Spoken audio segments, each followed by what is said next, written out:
Hello बच्चों, welcome back. तो बच्चों, हम क्लास 11th का फिजिक्स का चैप्टर नंबर 3 स्टार्ट करने वाले हैं इस वीडियो से। और जो हमारा थर्ड चैप्टर है वो क्या है? Motion in a straight line, है ना। तो बच्चों, ऑलरेडी जो क्लास 11th में बेसिक मैथमेटिक्स यूज होती है, हम कह सकते हैं क्लास 11th में एंड क्लास 12th में जो बेसिक मैथमेटिक्स यूज होती है, like differentiation, integration, vectors, trigonometry, ये सब हमें आना चाहिए। तभी हम क्लास 11th के चैप्टर नंबर 3 से लेके लास्ट के चैप्टर 15 तक पढ़ाई कर सकते हैं, क्योंकि इन्हीं 4-5 मैथमेटिकल टूल्स की ही हेल्प से हम फिजिक्स के फंडामेंटल्स को सॉल्व कर पाते हैं। आई होप आपको डिफरेंशिएशन, इंटीग्रेशन, वेक्टर, ट्रिग्नोमेट्री आती होगी, है ना। और ये टूल्स क्या हैं आपको पता होंगे, राइट।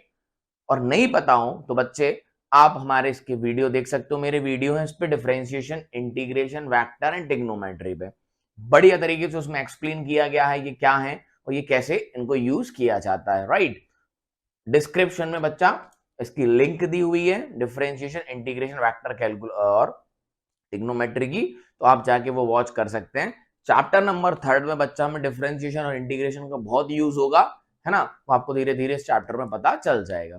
जैसे ही हम स्पीड और वेलोसिटी पढ़ेंगे अभी नेक्स्ट वीडियो में इसमें, तो हमें पता चल जाएगा कि हमें डिफरेंशिएशन और इंटीग्रेशन का कितना इंपॉर्टेंस है। तो चलिए बच्चों, आप और हम मिलके धड़ाधड़ से क्लास 11th में शानदार फिजिक्स में मार्क्स लेके आते हैं और सारे फिजिक्स के कंसेप्ट क्लियर कर लेते हैं। कुछ क्वेश्चंस हम लास्ट में इसमें जेई नीट के भी देखेंगे कि वहां भी कैसे क्वेश्चंस पूछे जाते हैं, प्लस सीबीएसई बोर्ड में आपके स्कूल्स में किस तरीके से क्वेश्चंस आएंगे वो भी हम देखेंगे। डन है? तो पूरे कंसेप्ट्स के साथ और पूरे जोश के साथ हम क्लास 11th स्टार्ट कर रहे हैं। उसका पहला चैप्टर मतलब chapter number 3, second chapter unit and measurement है, जो कि मैं बाद में अपलोड करूंगा। वो आप खुद भी पढ़ सकते हो, ज्यादा उसमें रॉकेट साइंस नहीं है, नॉर्मल सा चैप्टर है। तो chapter 3, motion in a straight line. बच्चों, ये हम स्टार्ट करने जा रहे हैं। इस चैप्टर में जो कवर अप रहेगा, इस चैप्टर के इंट्रोडक्शन की बात करेंगे, उसके बाद इसमें डिस्टेंस, डिस्प्लेसमेंट और डिस्प्लेसमेंट में न्यूमेरिकल्स के कुछ अच्छे अच्छे न्यूमेरिकल्स देखेंगे related to distance and displacement, जिससे हमारे इसके कंसेप्ट क्लियर हो जाएंगे। इस पूरे चैप्टर में हमें किसकी बात करनी है? डिस्टेंस की, डिस्प्लेसमेंट की, स्पीड की, वेलोसिटी की, एक्सेलरेशन की, इक्वेशन ऑफ मोशंस की और इनसे रिलेटेड न्यूमेरिकल्स की, ग्राफ्स की, है ना। वेलोसिटी, टाइम, एक्सेलरेशन सब की धीरे धीरे सब चीजें आती जाएंगी, सारा कवर अप करेंगे, टेंशन नहीं लेना है ना। तो चलिए फटाफट इंट्रोडक्शन देखते हैं इस चैप्टर का और बात करते हैं basically what is motion. Definition से स्टार्ट करेंगे। तो बच्चों मेरे साथ बने रहना, धीरे धीरे आपको फिजिक्स में मजा आने लगेगा, इंटरेस्ट आने लगेगा, है ना। कई बच्चे डरते हैं स्टार्टिंग में, कोई डरने की जरूरत नहीं है। मोशन, सबसे पहले फिजिक्स आने के लिए हमें मैथमेटिकल 4 मैथमेटिकल टूल की जरूरत है, वो अच्छे से पढ़ लेना, आपकी फिजिक्स बहुत शानदार हो जाएगी। तो बात कर रहे हैं मोशन की। तो बच्चा, मोशन एक रिलेटिव टर्म है। क्या है? Relative term. मैं आपको एक्सप्लेन करता हूं कैसे। जनरल सा एग्जांपल लेते हैं, फिर डेफिनेशन लिखेंगे। सपोज बच्चा ये अर्थ है। क्या है? अर्थ। इस अर्थ पे एक बिल्डिंग बनी हुई है ना। क्या बनी हुई है? एक बिल्डिंग बनी हुई है। आप यहां पर खड़े हुए हैं, रेस्ट पे आप हैं, आप यहां खड़े हुए हैं। मैंने आपसे पूछा है बिल्डिंग क्या है, तो आपका आंसर होगा सर ये रेस्ट पे है। ये क्या है? सर ये रेस्ट पे। मोशन की समझा रहा हूं, उसके बाद डेफिनेशन लिखेंगे, फिर मजा आएगा लिखने में। और ऊपर एक एस्ट्रोनॉट है हवा में। एस्ट्रोनॉट समझते हो? स्पेस में एक एस्ट्रोनॉट है, ठीक। कौन है? एस्ट्रोनॉट। मैंने बच्चा इस एस्ट्रोनॉट को क्या लगाया? फोन लगाया, और मैंने इससे पूछा कि बेटा, सॉरी बेटा उसको नहीं बोलेंगे, एस्ट्रोनॉट है, बहुत बड़े होंगे हमसे। अच्छा, तो एस्ट्रोनॉट सर ये बताइए, ये बिल्डिंग कैसी दिख रही है आपको, रेस्ट पे कि मोशन में? तो एस्ट्रोनॉट साहब कहेंगे मुझे तो ये मोशन में दिख रही है। क्यों कहेंगे आप बात समझते हैं। अर्थ तो बेटा गोल गोल घूमता है और अर्थ चलता भी है। तो ये बिल्डिंग कहां बनी है? अर्थ के ऊपर बनी हुई है। तो बिल्डिंग में एस्ट्रोनॉट साहब को क्या दिखेगी? चलती हुई दिखेगी ऊपर से, है ना। और इन भाई साहब को कैसी दिख रही है? रेस्ट पे दिख रही है। तो एक ही टाइम पे बॉडी रेस्ट पे भी है और मोशन पे भी है। अगर इस बच्चे से पूछ रहे हैं जो कि आप हैं, आप अपने स्कूल के ग्राउंड में खड़े हुए हैं और आपसे पूछा गया कि स्कूल की बिल्डिंग रेस्ट पे है कि मोशन में है, तो आपने कहा सर रेस्ट पे है। वहीं एक एस्ट्रोनॉट से पूछा गया तो उसने कहा मोशन में। क्या बात समझ में आई?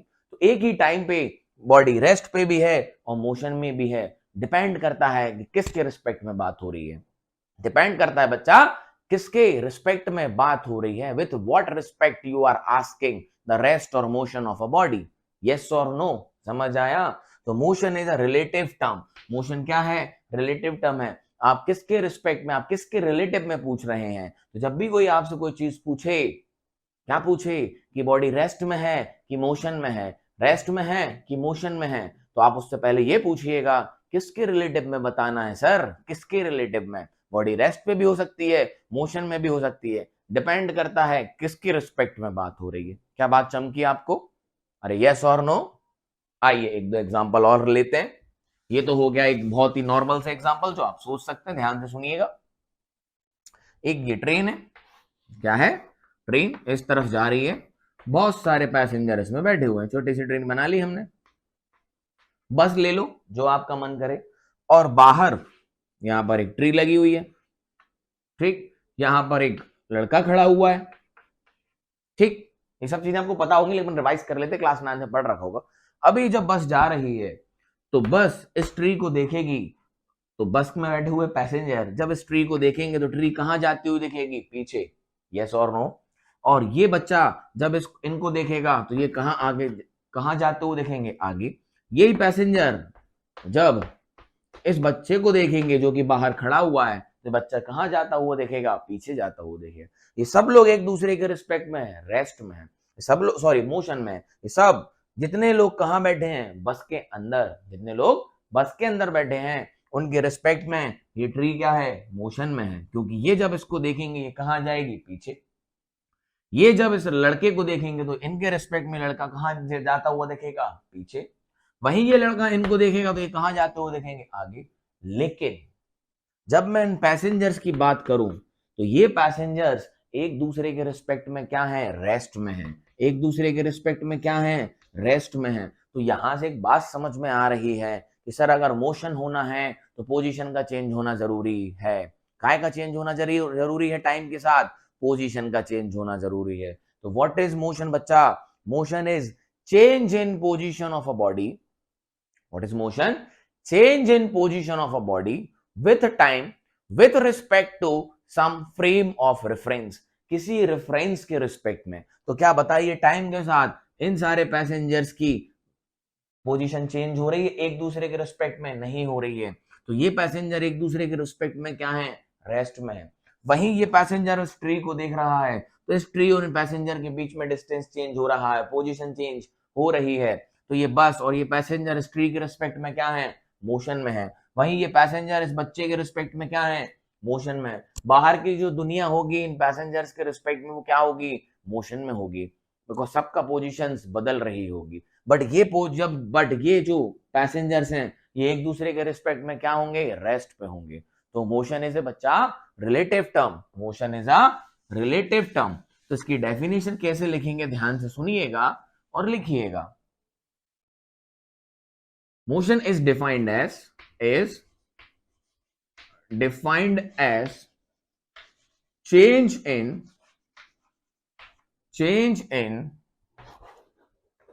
position of body or any object with time। Time को बदलना तो जरूरी है बेटा, टाइम तो बदलेगा जब भी तो पोजीशन में चेंज आएगा। Motion is defined as change in position of body with time with respect to, ये क्या लिखा है? विथ रिस्पेक्ट टू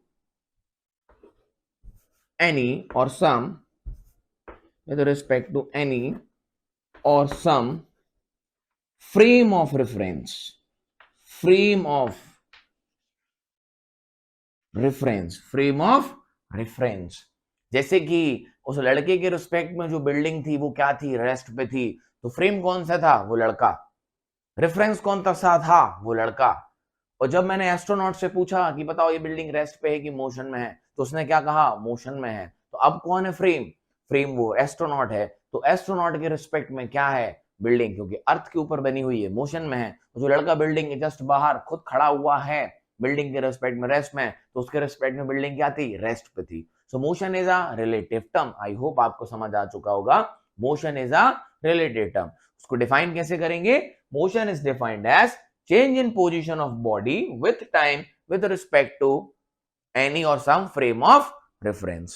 क्या बात है, ठीक है, कहानी क्लियर है, मोशन क्या है, आई होप आपको समझ आ गया होगा। ओके, अब मोशन से रिलेटेड कुछ टर्म्स पढ़नी है कि जब मोशन होता है तो कौन कौन सी टर्म्स पिक्चर में आती हैं, किन किन टर्म्स को हमें डिफाइन करना पड़ता है। तो इस पर्टिकुलर वीडियो में बच्चा हम पढ़ने जा रहे हैं क्या, डिस्टेंस एंड डिस्प्लेसमेंट। तो फटाफट से हेडिंग डाल दीजिए डिस्टेंस।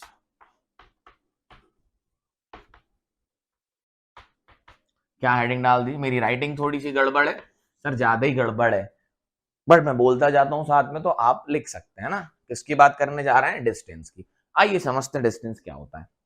तो मैं कहता हूं एक पॉइंट ए ये है और दूसरा पॉइंट बी ये है, एक पॉइंट ए ये है, दूसरा पॉइंट बी वो है। हमें ए से बी पे पहुंचना है, ए से बी पे पहुंचना है, और ए से बी के पहुंचने के लिए ये पाथ है, यहां से भी जा सकते हैं, यहां से भी जा सकते हैं। जब यहां से जाते हैं तो 2 किलोमीटर होता है, और यहां से जाते हैं तो 3 किलोमीटर होता है। तो डिस्टेंस क्या है बेटा, ध्यान से सुनिएगा, it is the total length of path, it is the total length of path, distance is a total length of path between the initial and final position of body, और सिर्फ लिख लो position. What is of distance?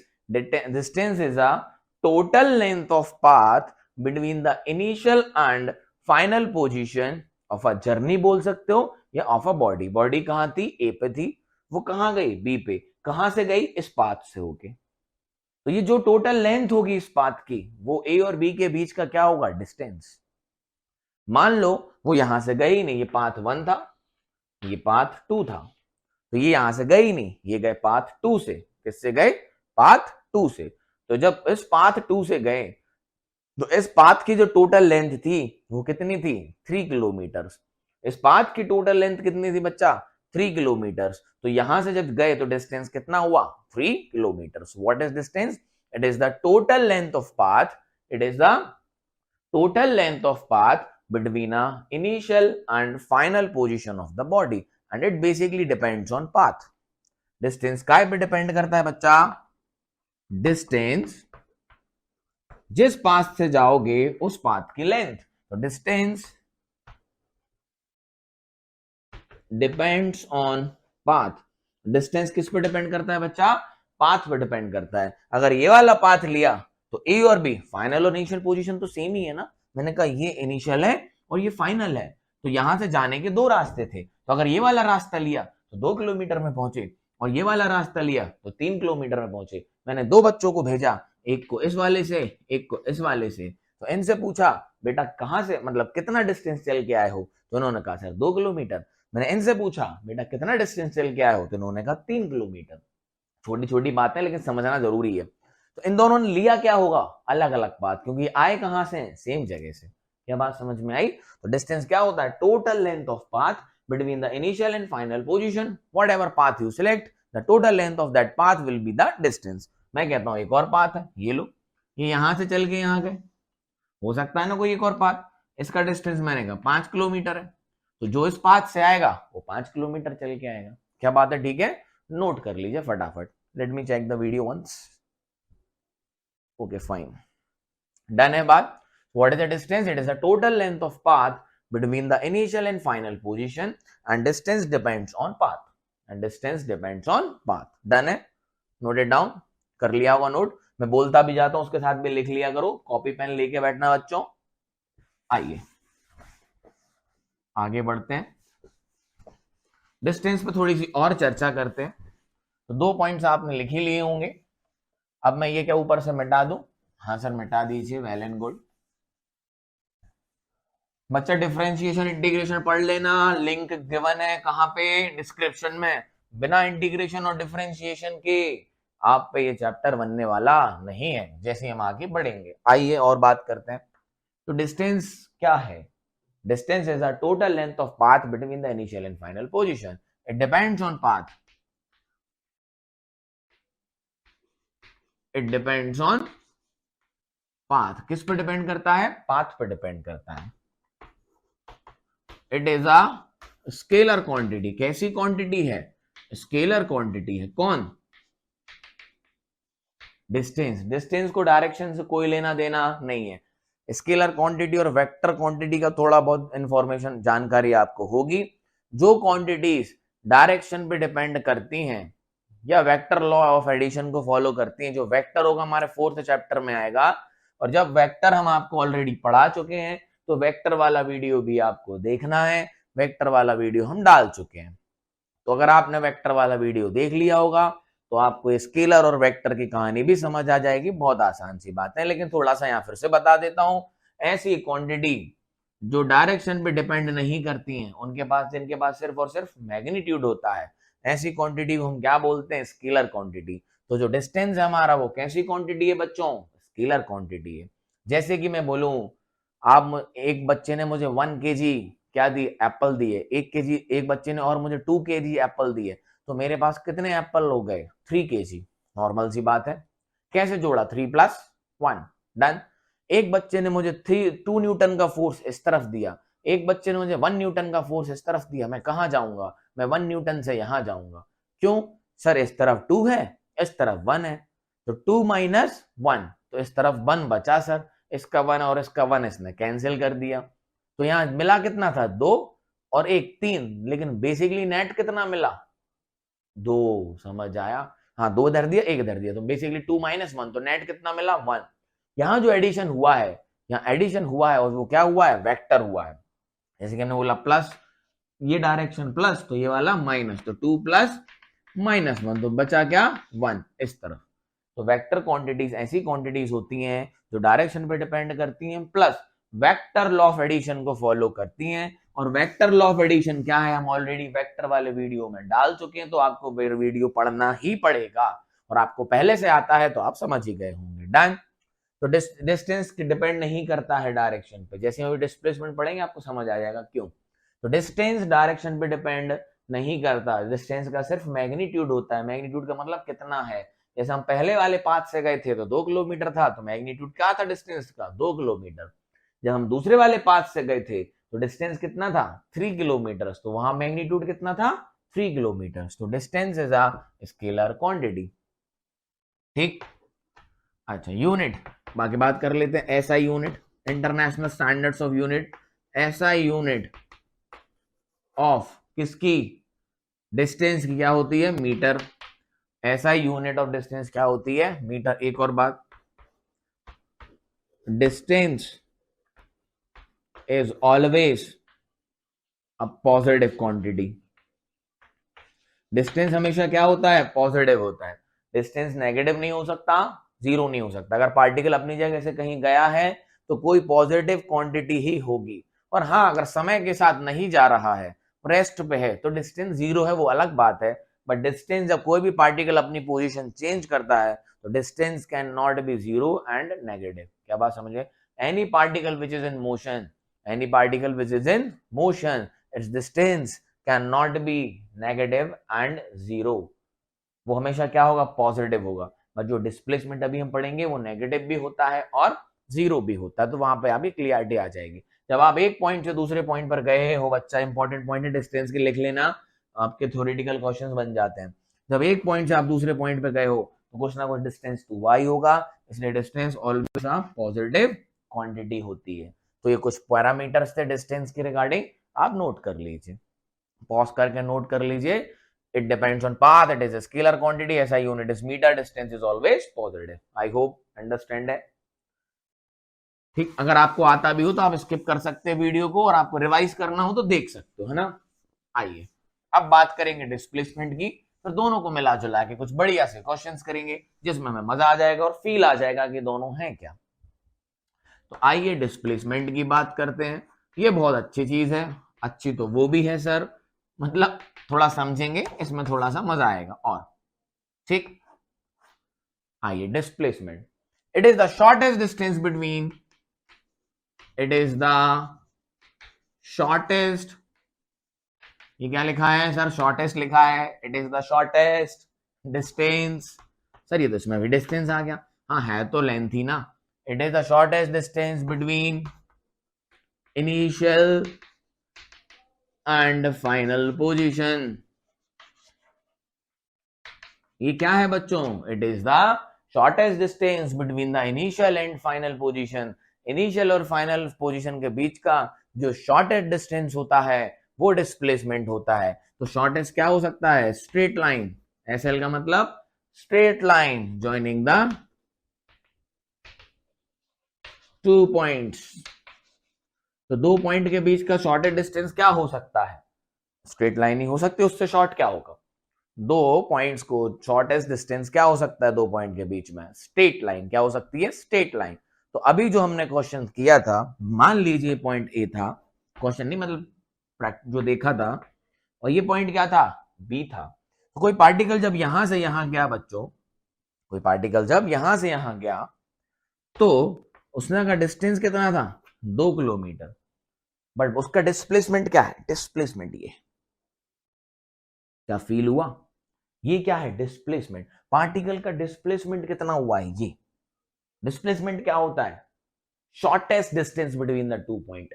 भले path, अरे road ऐसी है तो road पे ऐसे जाना पड़ेगा, बट शॉर्टेस्ट डिस्टेंस क्या है? ये उस सबसे शॉर्ट वहां पर कैसे पहुंचा जा सकता है? ऐसे। तो ये क्या कहलाता है? Displacement of the body. ये क्या कहलाता है? डिस्प्लेसमेंट। अगर मैं कहूं ये दूरी 1 किलोमीटर है, ए से बी का शॉर्टेस्ट डिस्टेंस कितना? 1 किलोमीटर। तो ए और बी के बीच का जो डिस्प्लेसमेंट है वो 1 किलोमीटर है, और भले वो इस पाथ से गया हो तो उसका डिस्टेंस कितना है? 2 किलोमीटर।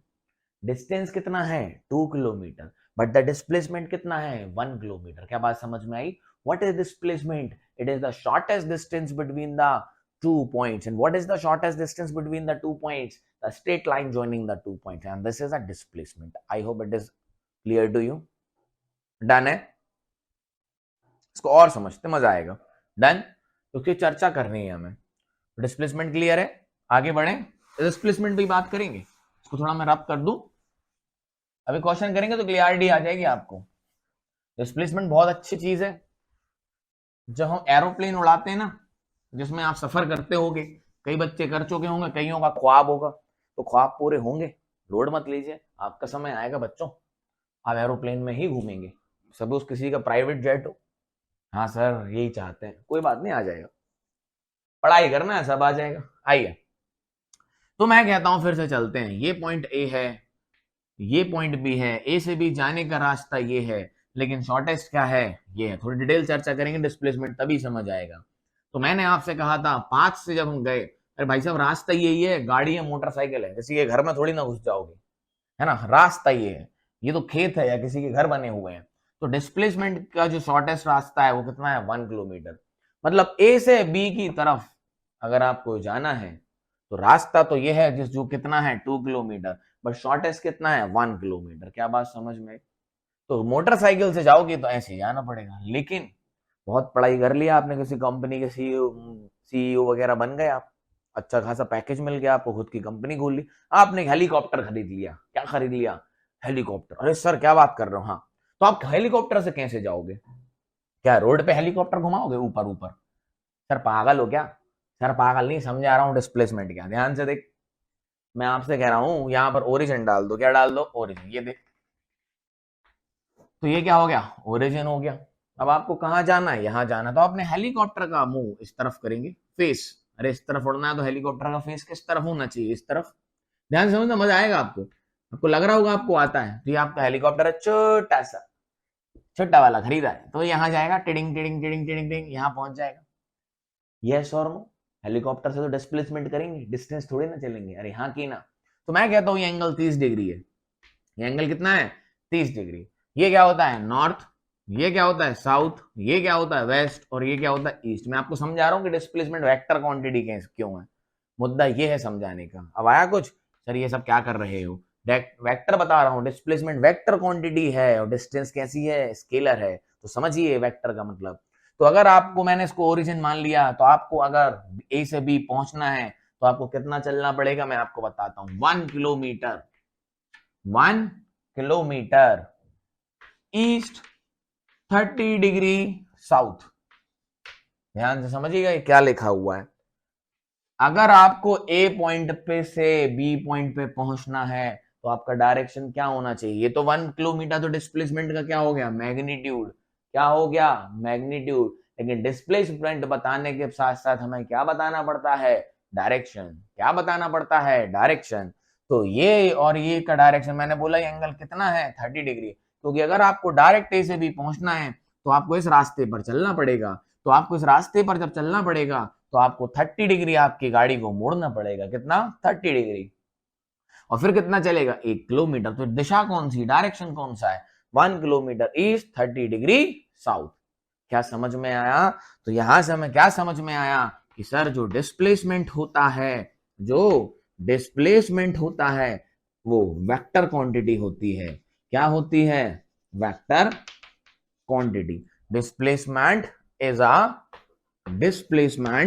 A vector quantity. क्योंकि डिस्प्लेसमेंट शॉर्टेस्ट डिस्टेंस होता है दो पॉइंट के बीच का, तो वो बताने के लिए हमें डायरेक्शन भी बताना पड़ता है। मैं कह रहा हूं ए से बी यहां जाना है, शॉर्टेस्ट रास्ते से जाना है, तो बताओ मैं कैसे जाऊं? सर यहां चले जाओ।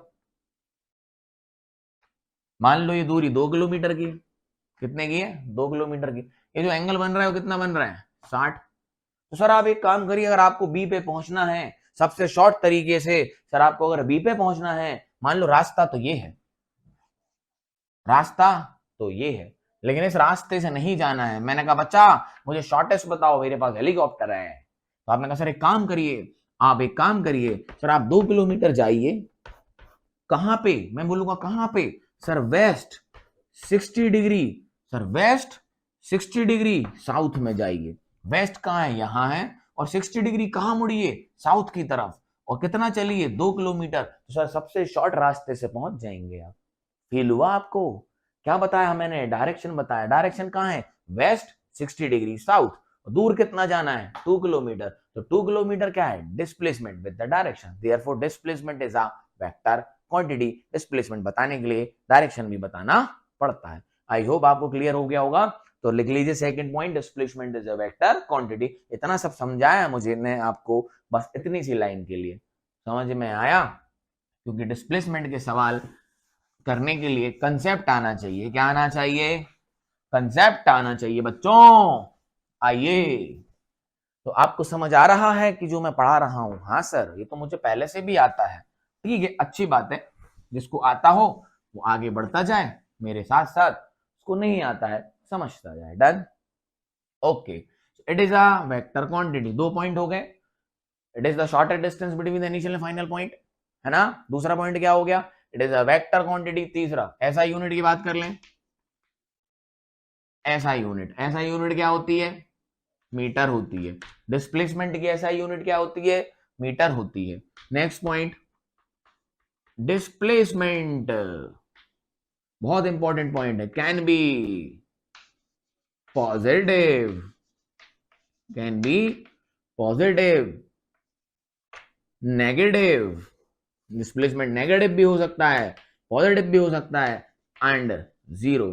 डिस्प्लेसमेंट पॉजिटिव भी हो सकता है, नेगेटिव भी हो सकता है, जीरो भी हो सकता है। आइए देखते हैं कैसे। समझना बच्चों, सबसे पहले तो समझाता हूं। पॉजिटिव तो समझ ही गए होगे, पॉजिटिव तो समझ ही गए होगे। लो सर यहां से चल के यहां गए तो डिस्प्लेसमेंट तो यही हुआ, और दूरी कितनी है?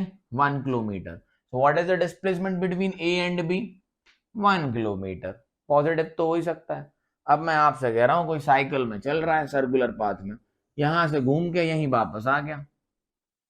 सर्कुलर मोशन समझ, तो एक चक्कर लगा के जहां से चले वहीं वापस आ गए। तो डिस्प्लेसमेंट कितना हो गया? जब इनिशियल पॉइंट और फाइनल पॉइंट सेम हो जाए तो डिस्प्लेसमेंट तो जीरो हो जाए। कोई डिस्टेंस, दोनों के बीच में कोई डिस्टेंस है ही नहीं है। डिस्टेंस क्या होता है? डिस्टेंस होता है पूरे लेंथ की पाथ।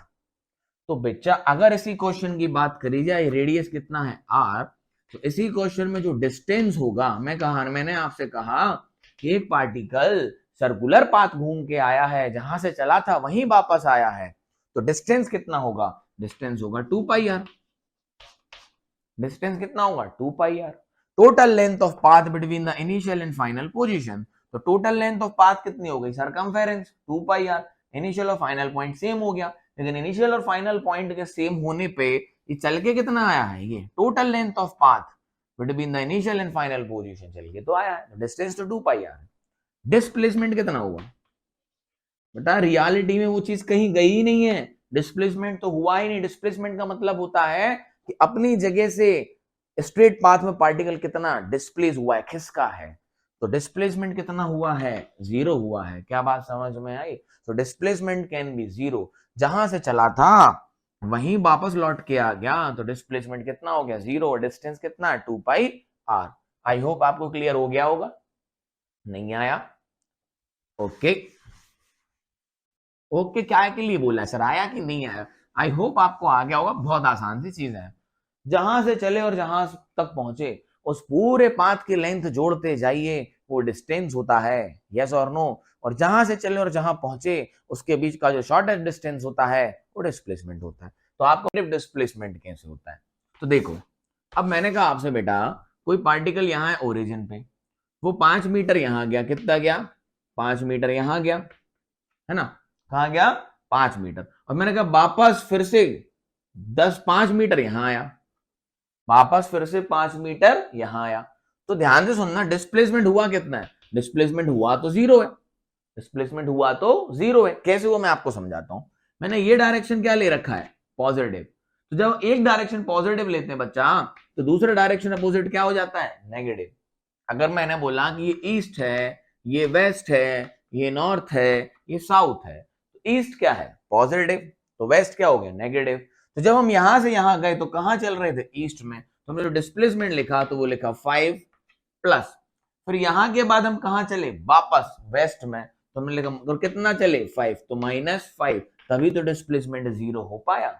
नहीं तो अगर हम ये भी प्लस लेते और ये भी प्लस लेते तो डिस्प्लेसमेंट तो 10 आ जाता। मतलब रियलिटी में डिस्प्लेसमेंट कितना हुआ है, जहां गए और वहीं वापस आ गए, तो डिस्प्लेसमेंट तो कितना है, 0। तो जाने वाला प्लस तो आने वाला माइनस, तो डिस्प्लेसमेंट क्या हो सकता है, डिस्प्लेसमेंट नेगेटिव भी हो सकता है। और देखिए एक और चीज से समझाता हूं, आइए आइए आइए आइए, सुनिए। फिर मैं कहता हूं मैंने सेम डायरेक्शन लिए हैं, इस तरफ प्लस इस तरफ माइनस, ये अपना ओरिजिन। एक पार्टिकल 5 गया ईस्ट में, कितना गया, 5 किलोमीटर ईस्ट में गया, ठीक। उसके बाद 10 किलोमीटर वेस्ट में गया, तो 5 किलोमीटर ईस्ट आ गया, इसके बाद वेस्ट कहां हो गया, इस तरफ हो गया, तो यहां से 10 किलोमीटर कहां आया, वेस्ट में। तो 5 तो ये हो गया, 5 ये हो गया, तो बेसिकली यहां कितना होगा, -5 किलोमीटर, -5 किलोमीटर। ये डायरेक्शन क्या लिया है, पॉजिटिव, तो ये कितना हो गया, +5। और वेस्ट में कितना गया है, 10, तो यहां से -10, तो बेसिकली पहुंचेगा कहां पे, 5 टूवर्ड्स वेस्ट। आओ जोड़ के देखें, तो डिस्प्लेसमेंट ईस्ट क्या लिया था, प्लस, तो 5 प्लस, तो वेस्ट क्या हो गया, माइनस, तो 5 प्लस -10, तो आंसर कितना आया, -5 किलोमीटर। तो यह माइनस क्या बता रहा है, माइनस ये बता रहा है कि प्लस हमने कहा लिया था, ईस्ट में, है ना, तो ऑटोमेटिकली नेगेटिव कहां हो गया, वेस्ट में। तो negative sign indicates that basically displacement is 5 kilometre towards west. ऐसा भी लिख सकते हैं, displacement is 5 kilometres towards west. So negative sign just shows you the direction, whatever direction you have taken. हमने इस तरफ प्लस लिया है तो ये माइनस हो जाएगा, हम ऊपर प्लस लेंगे नॉर्थ पे तो साउथ क्या हो जाएगा, नेगेटिव हो जाएगा। तो displacement can B positive, negative and 0। I hope ये पूरी कहानी आपको समझ आ चुकी होगी डिस्प्लेसमेंट और डिस्टेंस की, और आप इनके बीच का डिफरेंस भी लिख सकते हैं। क्या लिख सकते हैं, इनके बीच का डिफरेंस भी लिख सकते हैं। इस तरफ लिखेंगे डिस्टेंस, मैं यहां लिखाऊंगा नहीं, बस बता रहा हूं, और इस तरफ लिखोगे डिस्प्लेसमेंट। आ जाता है एग्जाम्स में आपके स्कूल्स के पूछने के लिए, सीबीएसई में डिस्टेंस एंड कॉम्पिटेटिव में नहीं आएगा, लेकिन कॉम्पिटेटिव में कंसेप्ट काम आएगा। तो डिस्टेंस में यहाँ डिस्टेंस की डेफिनेशन लिखोगे, total length of path between the initial and final position. Displacement में क्या लिखोगे, the shortest distance between the initial and final position. It is a scalar quantity, ये कैसी है, स्केलर है, ये वेक्टर है। क्या बात समझ में आई? डिस्प्लेसमेंट क्या हो सकता है, 0 हो सकता है नहीं, मतलब डिस्टेंस क्या होता है हमेशा पॉजिटिव होता है, डिस्टेंस हमेशा पॉजिटिव होता है, और ये पॉजिटिव भी हो सकता है, नेगेटिव भी हो सकता है और जीरो भी हो सकता है। सब आपको मैंने एक्सप्लेन कर ही दिया। क्या बात समझ में आई? It depends on path, it depends on path, distance path पे डिपेंड करता है, displacement does not depends on path, और दोनों की एसआई यूनिट होती है मीटर। क्या बात समझ में आई? होप आपको डिस्टेंस और डिस्प्लेसमेंट क्रिस्टल क्लियर हो गया होगा। या डिस्टेंस की डेफिनेशन या डिस्प्लेसमेंट की, ये स्केलर है, ये वेक्टर है, ये हमेशा कैसा होता है? पॉजिटिव क्वांटिटी होती है। ये पॉजिटिव, नेगेटिव, जीरो दोनों हो सकता है। इट डिपेंड्स ऑन पाथ, कौन? डिस्टेंस, और डिस्प्लेसमेंट पाथ पर डिपेंड नहीं करता है। ठीक, लास्ट पॉइंट समझेंगे दोनों के बीच में, फिर इसके बाद न्यूमेरिकल्स देखेंगे, दोनों की कहानी खत्म। बच्चा इसलिए बहुत स्लो पढ़ा रहा हूँ, धीरे सारी चीजें आपको बहुत ही क्रिस्टल क्लियर होनी चाहिए, इसीलिए मैं आपको बहुत धीरे धीरे इन चीजों को पढ़ा रहा हूँ। जैसे हम अडॉप्ट कर लेंगे फिर हम धीरे धीरे बढ़ने लगेंगे। क्लियरिटी है? आइए, क्या distance can be equal to displacement? क्या डिस्प्लेसमेंट डिस्टेंस से ज्यादा हो सकता है? क्या डिस्टेंस डिस्प्लेसमेंट से ज्यादा हो सकता है? आओ थोड़ी सी हम बात करें इस बारे में। तो मैं आपको जो बोलना चाह रहा हूं समझिए, डिस्टेंस कैन बी, एक छोटा डी मतलब डिस्प्लेसमेंट बनाऊंगा मैं, याद रखना। छोटा डी क्या बनाऊंगा? डिस्प्लेसमेंट। बड़ा डी क्या है? डिस्टेंस। ये समझ के चलना यहाँ पर, ठीक। मैंने एक नोटिफिकेशन ले लिया कि बड़ा डी डिस्टेंस, छोटा डी डिस्प्लेसमेंट, ठीक। तो क्या डिस्टेंस बराबर डिस्प्लेसमेंट हो सकता है? यस, ये लिखते चलना है ना। क्या डिस्टेंस बराबर डिस्प्लेसमेंट हो सकता है? Yes. Distance can be equal to displacement? Yes. क्या distance can be greater than displacement? Yes. Distance can be greater than, distance के डिस्प्लेसमेंट से बड़ा हो सकता है? हाँ। क्या displacement can be greater than distance? No, no. ध्यान से समझना, डी कैपिटल डी क्या यहां लिख देता हूं, डिस्टेंस है, सबकी कंडीशन समझेंगे। और छोटा डी क्या है? डिस्प्लेसमेंट है। क्या है? डिस्प्लेसमेंट है। आई होप आपको सब चीजें आती होंगी, नो डाउट, बड़ी चीजें नहीं है। डिस्प्लेसमेंट और डिस्टेंस बराबर हो सकता है? हो सकता है। क्या distance greater than distance can be greater than displacement? Yes. क्या displacement can be greater than distance? No. अब आप समझते हैं बात को। ये तो हमने अभी भी देखा है बेटा, ये इनिशियल पॉइंट है, ये फाइनल पॉइंट है। इस पॉइंट से यहां गए तो डिस्टेंस कितना था? 2 किलोमीटर, लेकिन डिस्प्लेसमेंट कितना है? 1 किलोमीटर। तो कभी भी डिस्प्लेसमेंट, अगर सीधा पाथ है तो भी हम जाते, तो डिस्टेंस बराबर क्या होता? डिस्प्लेसमेंट। डिस्टेंस बराबर डिस्प्लेसमेंट तो हो सकता है, लेकिन कभी भी डिस्प्लेसमेंट डिस्टेंस से ज्यादा बड़ा नहीं हो सकता। क्या डिस्टेंस बड़ा हो सकता है डिस्प्लेसमेंट से? हाँ, देखो ये पाथ है, तो जब यहां से यहां पहुंचे तो डिस्टेंस कितना था? 2 किलोमीटर, लेकिन डिस्प्लेसमेंट कितना हुआ? 1 किलोमीटर। तो इस कंडीशन में कौन बड़ा है? डिस्प्लेसमेंट, डिस्टेंस बड़ा है। किससे? डिस्प्लेसमेंट से। और मान लो रास्ता यही होता तो सीधे जाते, तो डिस्टेंस बराबर क्या हो जाता? डिस्प्लेसमेंट हो जाता। लेकिन कभी भी displacement can not be greater than distance. क्या बात समझ में आई? तो यहां पर एक कंडीशन लिखनी है, लिखिए जो मैं आपको बोल रहा हूं, लिखिए, distance can be greater than displacement. Yes, मतलब मैं लिखवा रहा हूं एक सेंटेंस, आप लिख लो। Distance can be greater than displacement, distance can be greater than displacement, and distance can be equal to displacement only and only the magnitude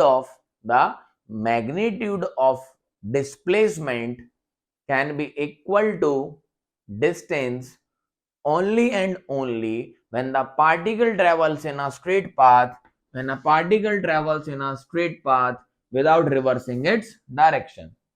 displacement का मैग्नीट्यूड डिस्टेंस के बराबर हो सकता है only and only when the particle travels in a straight line without reversing its direction. When a particle travels in a straight line without reversing its direction, and displacement can not be greater than distance. पूरी कहानी clear है? Displacement can not be greater than distance, distance can be equal to displacement, when particle travels in a straight path without reversing its direction, and also displacement distance can be greater than displacement। ठीक है, मैंने पूरी कहानी clear समझा दी आपको। तो ये कहानी है, ये आपको याद होना चाहिए, प्रॉपर नोट्स बना लेना। ठीक, अब आते हैं कि हम क्वेश्चंस पे फटाफट इनसे रिलेटेड कुछ न्यूमेरिकल्स देखते हैं। बहुत ही आसान से न्यूमेरिकल्स सुनिए, मैं आपको एक्सप्लेन करता जाता हूं question. A body travels 5 kilometre east. A body travels 5 kilometre कहां गई? ईस्ट में गई। 5 किलोमीटर नॉर्थ में गई। एक बॉडी है जो 5 किलोमीटर कहां गई? ईस्ट में, और 5 किलोमीटर कहां गई? नॉर्थ में। आपको डिस्टेंस बताना है। कैपिटल डी का मतलब होगा बच्चा डिस्टेंस, और स्मॉल डी का मतलब होगा डिस्प्लेसमेंट, ये याद रखिएगा। तो आपको डिस्टेंस बताना है और डिस्प्लेसमेंट बताना है। आइए प्लॉट कर लेते हैं तो आसान हो जाता है। ये नॉर्थ, ये ईस्ट, ये वेस्ट और ये साउथ। तो ये चले 5 किलोमीटर ईस्ट में, यहां पहुंचे। 5 किलोमीटर ईस्ट में चलने के बाद 5 किलोमीटर कहां गए? नॉर्थ में, तो ये पहुंच गए। तो ये भी कितना हो गया? 5 किलोमीटर। क्या बात ठीक है? आइए तो पहले डिस्टेंस निकाल लेते हैं। डिस्टेंस कहता है total length of path between the initial and final position. तो अपनी ये इनिशियल थी और ये अपनी फाइनल थी, तो टोटल डिस्टेंस कितना चल के गए हैं हम? 5 + 5, 5 + 5, तो कितना आ गया? 10 किलोमीटर। ठीक, ये तो आसान था। आइए डिस्प्लेसमेंट निकालते हैं। तो बच्चा ये इनिशियल पोजीशन है, ये फाइनल पोजीशन है, तो shortest distance between the initial and final position, ये जो हमारा OA है, ये क्या है? डिस्प्लेसमेंट। OA क्या है हमारा? डिस्प्लेसमेंट है। क्या है? डिस्प्लेसमेंट। तो जरा OA आपको यहां से दिख रहा है कि ये राइट एंगल ट्राइंगल है, ये बेस है, ये परपेंडिकुलर है, तो OA इसकी क्या है? हाइपोटेनियस है। तो क्या हम OA ऐसे लिख सकते हैं? OA का square is equals to 5 square + 5 square, 5 square + 5 square.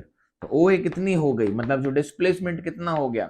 √5 square + 5 square. तो 5 स्क्वायर कॉमन ले लेंगे, उसका रूट कट जाएगा, तो क्या बचेगा? 5√2 किलोमीटर्स।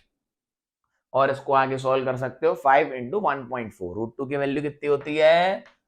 1.414 आप, है ना। उसके बाद भी आगे होते हैं, बस इतना यूज कर लेते हैं हम कैलकुलेशन के लिए। तो 5 स्क्वायर, अरे पाइथागोरस थ्योरम, हाइपोटेनियस हो गई ना ये OA। डिस्प्लेसमेंट तो यही हुआ पार्टिकल का। तो 5 का स्क्वायर + 5 का स्क्वायर, OA का स्क्वायर कितना हो गया? 5 का स्क्वायर + 5 का स्क्वायर, तो √5 स्क्वायर + 5 स्क्वायर, तो ये हो जाएगा अपना 5 स्क्वायर। आप उसको ऐसे लिख सकते हो, 5 स्क्वायर ले लो कॉमन, 1 + 1, 5 स्क्वायर का रूट कट जाएगा, तो 5√2, वही लिखा हुआ मैंने। ठीक, कैलकुलेशन है। आप 25 + 25 करोगे, 5 का स्क्वायर 25 + 25, √50, √50 कितना होगा? 5√2। आई होप क्लियर हो गया होगा ये आपको। आसान है, समझ में आया। डिस्प्लेसमेंट में थोड़ा सा दिमाग लगाना पड़ेगा, डिस्टेंस सीधा सीधा पाथ की लेंथ जोड़ते जाइए। डन है। नेक्स्ट क्वेश्चन लेते हैं। मैं इसमें 1000 क्वेश्चन, अच्छा 1 मिनट, इसमें मैं डायरेक्शन भी पूछ लूं तो क्या बता सकते हो? इसी क्वेश्चन में अगर मैं पूछूं कि डिस्प्लेसमेंट का डायरेक्शन क्या है, बता सकते हो? हाँ सर बता सकते हैं, क्या ही बड़ी बात है। ये जो अगर मैं एंगल बता दूं, यही तो डिस्टेंस है ना। तो अगर मैं यहां से एक बात करूं tan थीटा, क्या बात करूं? tan थीटा, तो आपको याद है जो tan थीटा होता है वो परपेंडिकुलर अपॉन बेस होता है। हम यहां से डिस्प्लेसमेंट का डायरेक्शन भी बता सकते हैं, क्योंकि डिस्प्लेसमेंट वेक्टर क्वांटिटी होती है। क्वेश्चन में आपको डायरेक्शन भी पूछा हो सकता है। तो tan थीटा क्या होता है? Perpendicular upon base. तो परपेंडिकुलर कितनी है? 5, और बेस कितनी है? 5, तो 5 / 5 कितना आ गया? 1। तो tan थीटा की वैल्यू कितनी आ गई? 1। और हमें पता है कि tan 45 की वैल्यू कितनी होती है? 1। मतलब थीटा कितना है? 45 डिग्री। ट्रिग्नोमेट्री का वीडियो देख लेना, उसमें सब पढ़ाया मैंने फिर से। मतलब 5 / 5, tan थीटा 1, तो थीटा की वैल्यू कितनी? 45। क्या बात ठीक है? तो एंगल कितना है ये? 45 डिग्री। तो हम आंसर डिस्प्लेसमेंट का ऑप्शंस, अगर आप अच्छे एग्जाम में बैठोगे तो ऑप्शंस होंगे उसमें एमसीक्यू में ऐसा भी हो सकता है, ध्यान से सुनना। कैसे लिखोगे? 5√2 kilometre east 45 degree north, east 45 degree north. और उसको ऐसे भी लिख सकते हैं 5√2 किलोमीटर ईस्ट नॉर्थ डायरेक्शन। समझ में आया? तो डिस्प्लेसमेंट हम ये भी बता सकते, डिस्प्लेसमेंट कहां हुआ है? डिस्प्लेसमेंट हुआ है 5√2 और डायरेक्शन क्या है? 45 degree east, east 45 degree north, east 45 degree north. तो डायरेक्शन भी बता सकते हैं, कोई बड़ी बात नहीं है। क्लियरिटी है? बहुत आसान न्यूमेरिकल होते हैं। एक दो और ले लेते हैं फटाफट से। अब आपको प्रैक्टिस हो गई होगी तो फटाफट से करेंगे, देखेंगे। क्वेश्चन नंबर 2 देखो, देखो फटाफट समझा देता हूं। एक पार्टिकल है, फिर से 5 किलोमीटर कहां गया? ईस्ट गया, ठीक। तो 10 किलोमीटर नॉर्थ गया, ठीक, और 5 किलोमीटर वेस्ट गया।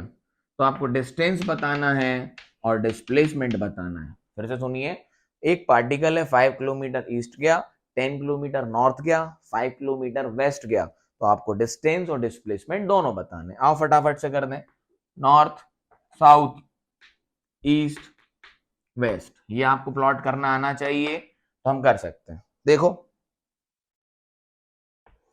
प्लॉट कर ले। 5 किलोमीटर ईस्ट, ये मान लो 5, क्योंकि लोकेशन पता हो, डिस्प्लेसमेंट निकालने के लिए सब करना पड़ रहा है, नहीं तो डायरेक्ट जोड़ लो। 10, 5, 15 और 5, 20, तो क्या हो गया? 20। Displacement, sorry distance. डिस्प्लेसमेंट के लिए लोकेशन पता होनी चाहिए, कौन सी? फाइनल, तभी तो डिस्प्लेसमेंट बता पाएंगे। आइए, 5 हो गया, 10 कहां गया? नॉर्थ, तो ये लो, तो ये हो गया 10 नॉर्थ हो गया। 5 कहां आया? वेस्ट, 5 कहां आया? वेस्ट, तो देखो वापस आ गया कहां? यहाँ पे।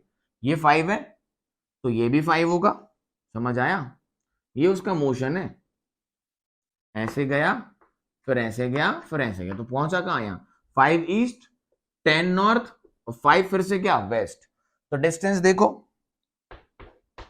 डिस्टेंस कितना हो गया? 5 + 10 + 5 है ना। तो डिस्टेंस तो हो गया 20 किलोमीटर, कोई दिक्कत की बात है ही नहीं है। डिस्प्लेसमेंट देखो, तो ये क्या है हमारी? इनिशियल, और ये क्या है हमारी? फाइनल। तो OA क्या है हमारा? Displacement is equal to what? OA। OA कितनी है? 10 ही तो है। ये 5, ये 10, ये 10, तो ये भी कितनी होगी? 10 ही तो होगी। यही तो डिस्प्लेसमेंट, शॉर्टेड डिस्टेंस। और ये है कितना? 10 ही तो है। तो 10 किलोमीटर। डायरेक्शन कहाँ है? टूवर्ड्स नॉर्थ, सीधा नॉर्थ में आया। पार्टिकल कहाँ है? इनिशियल पोजीशन से फाइनल पोजीशन पे डिस्प्लेसमेंट कितना हुआ? 10 किलोमीटर टूवर्ड्स नॉर्थ। और ऐसे भी लिख सकते हो 10 किलोमीटर नॉर्थ। समझ आया? क्लियरिटी है? आई होप आपको समझ आ गया होगा। एक और ले लेते हैं और खत्म करते हैं कहानी। और ये पूरी कहानी रहेगी किसकी? डिस्टेंस और डिस्प्लेसमेंट की। आई होप आपको सब क्लियर हो चुका होगा। एक और ले लेते हैं।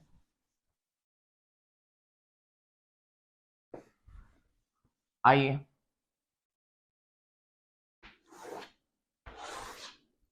एक पार्टिकल है, फिर से ले लो, आपको जिस तरफ लेना है।